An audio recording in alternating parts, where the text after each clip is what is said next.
Bismillahirrahmanirrahim. Assalamualaikum warahmatullahi wabarakatuh.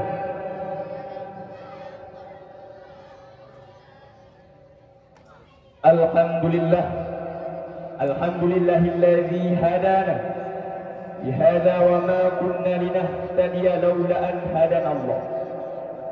Ashhadu an la ilaha illallah wahdahu la syarika lah wa ashhadu anna Muhammadan abduhu wa rasuluh la nabiyya ba'dah.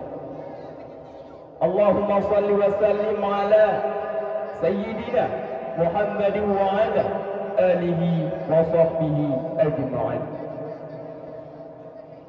Berlangkah-langkah yang pertama, tiada kata yang paling indah, tiada syair yang paling merdu, dan tiada mutiara yang paling berharga selain daripada memuja dan memuji Allah Subhanahu wa Ta'ala, yang mana oleh Allah yang telah memberikan kepada kita ribuan nikmat. Di antara ribuan bahkan berjuta-juta nikmat, Allah mengistimewakan dua nikmat yang sangat istimewa, yaitu nikmat iman dan nikmat Islam. Selawat berkata salam, mari bersama-sama kita sajikan kepada tokoh revolusi alam yang pada sebuah Senin beliau lahir, patung-patung di sekitaran Ka'bah jatuh tersingkap. Siapakah beliau? Beliau ialah baginda besar Nabi Muhammad sallallahu alaihi wasallam, dan kepada al dan sahabat beliau, dan kepada tabi'un tabi'in, ulama-ulama muqaddimin, ulama-ulama muakhirin, serta ulama-ulama yang akan datang. Adapun penghormatan saya yang terutama ialah kepada pimpinan Dayah Nahdlatul Ulama maha keluarga. Adapun penghormatan saya yang selanjutnya ialah kepada Dewan Hakim yang saya muliakan, yang sudah meluangkan waktunya pada malam yang berbahagia ini ingin menilai pendai muda pada malam yang berbahagia ini. Sidang jemaah pendengar yang dimuliakan Allah Subhanahu wa Ta'ala, izinkan saya sejenak waktu pada malam yang berbahagia ini ingin membawakan judul pidato yang berjudul Racun Islam. Islam adalah agama yang sah di sisi Allah. Islam adalah agama yang benar di sisi Allah.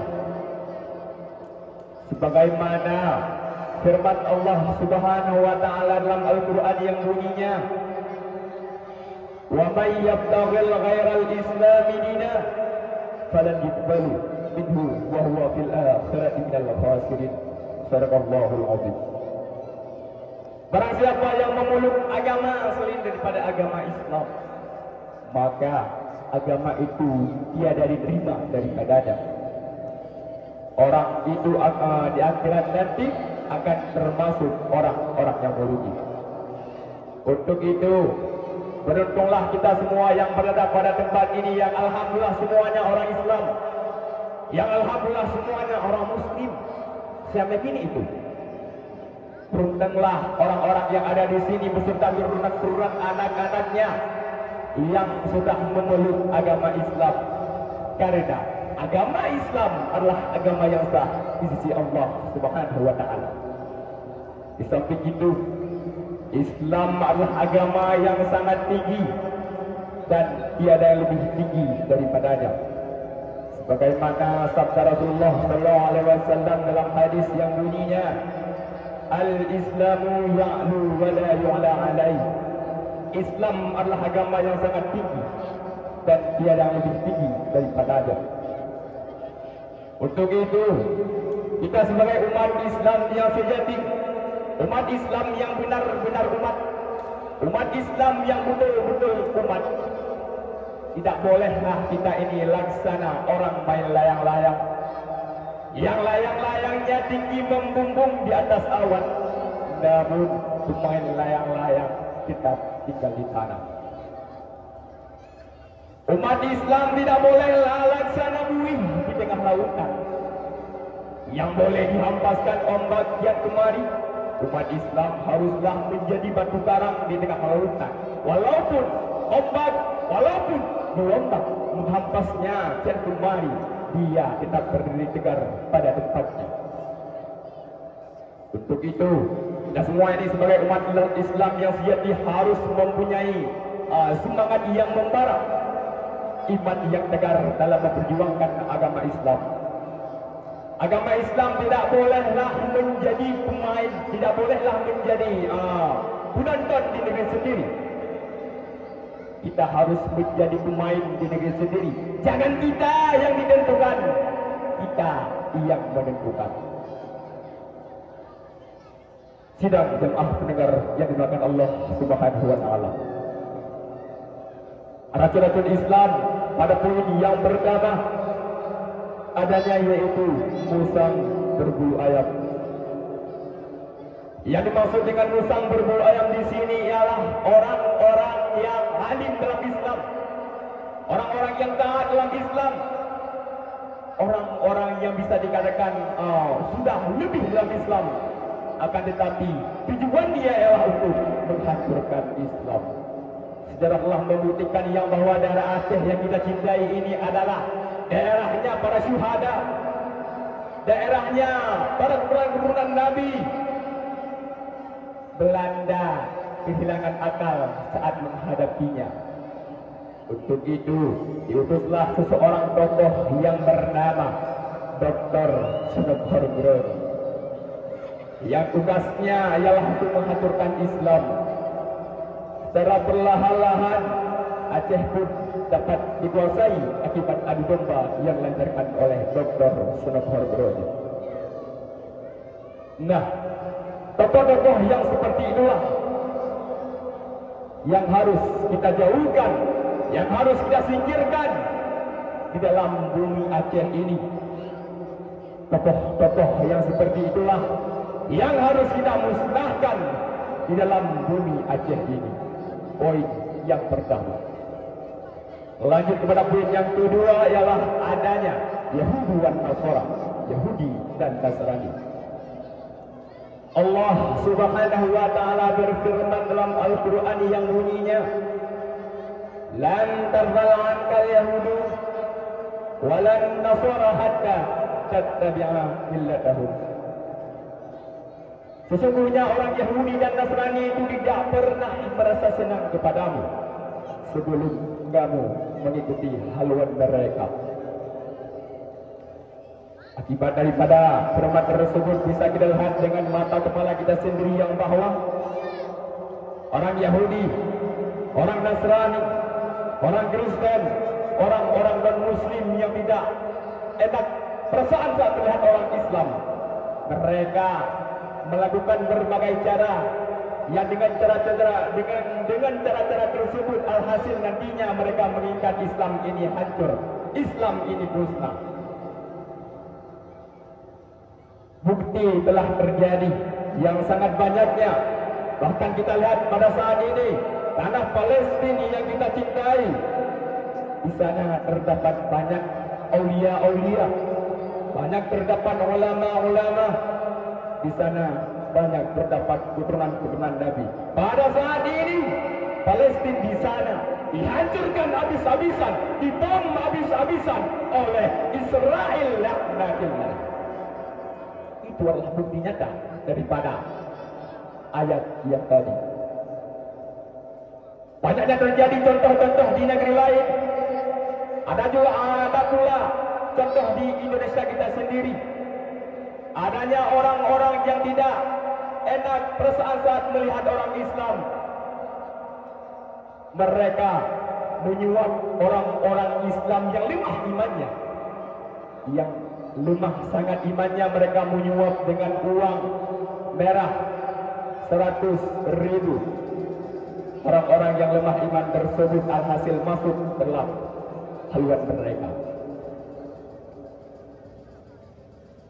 Kita sebagai orang-orang Islam yang taat, orang-orang Islam yang benar-benar orang Islam, orang-orang Islam yang melaksanakan sholat 5 waktu siang dan malam, tidak boleh kita mengambil uang tersebut dan mengikuti haluan mereka. Itu yang harus kita jauhi pada teman sekarang. Itu ialah poin yang kedua. Berkelanjutan pula bagi poin yang ketiga. Di poin yang ketiga sekarang banyaknya terjadi yaitu kemaksiatan yang merajalela. Kemaksiatan yang umum dilakukan pada saat sekarang banyak sekali. Di antaranya ada perzinahan, ada perjudian, ada perampokan, ada pembunuhan, dan ada juga nepotisme. Bahkan muda-mudi sekarang yang tidak ada ilmu agamanya, yang kurang ilmu agamanya, mereka seolah-olah memikirkan agama ini adalah suatu hal yang sepele. Mereka mau memainkan agama tersebut. Mereka tidak tahu betapa sulitnya baginda Rasulullah SAW pada zaman dahulu memperjuangkan agama Islam. Alhasil sekarang banyaknya terjadi pembunuhan, pembegalan, perzinahan, bahkan ada terjadi pula seks bebas.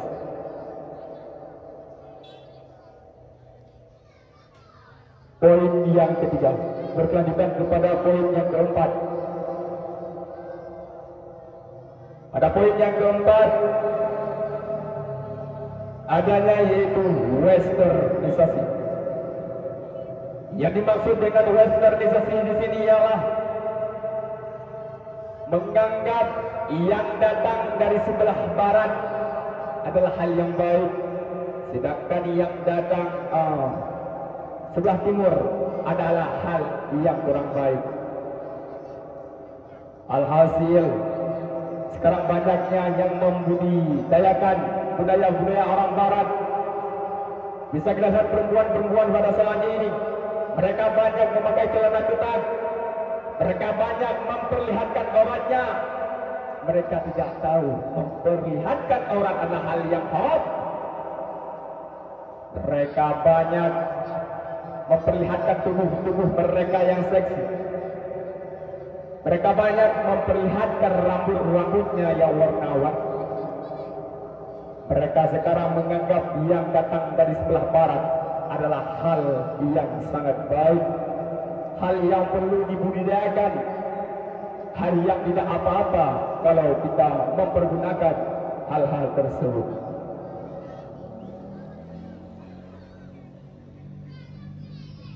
Poin yang ketiga. Adapun poin yang keempat. Adapun poin yang kelima, adanya yaitu isi alam. Yang dimaksud dengan isi alam di sini ialah banyaknya orang-orang Islam yang sudah tidak mau lagi membayar zakat. Banyaknya orang Islam yang sudah tidak mau lagi menunaikan kewajibannya, yaitu menunaikan sholat 5 waktu sehari semalam. Banyaknya pula orang-orang yang berlimpahan harta, orang-orang yang kaya raya, mempunyai sawah sana sini. Mereka tidak mau lagi naik haji ke Baitullah. Akibat daripada hal tersebut, pada poin yang kelima, saya meletakkan yaitu isi alam. Adapun kesimpulan pidato yang dapat kita ambil pada malam yang berbahagia ini ialah racun-racun Islam sekarang menjadi ada 5 macam. Yang pertama, adanya musang berbulu ayam. Yang kedua, adanya Yahudi dan Nasara, Yahudi dan Nasrani. Sedangkan yang ketiga, adanya kemaksiatan yang merajalela. Yang keempat, westernisasi. Yang kelima, isi alam. Cukup sekian yang dapat saya sampaikan. Saya akhiri dengan kata Assalamualaikum warahmatullahi wabarakatuh.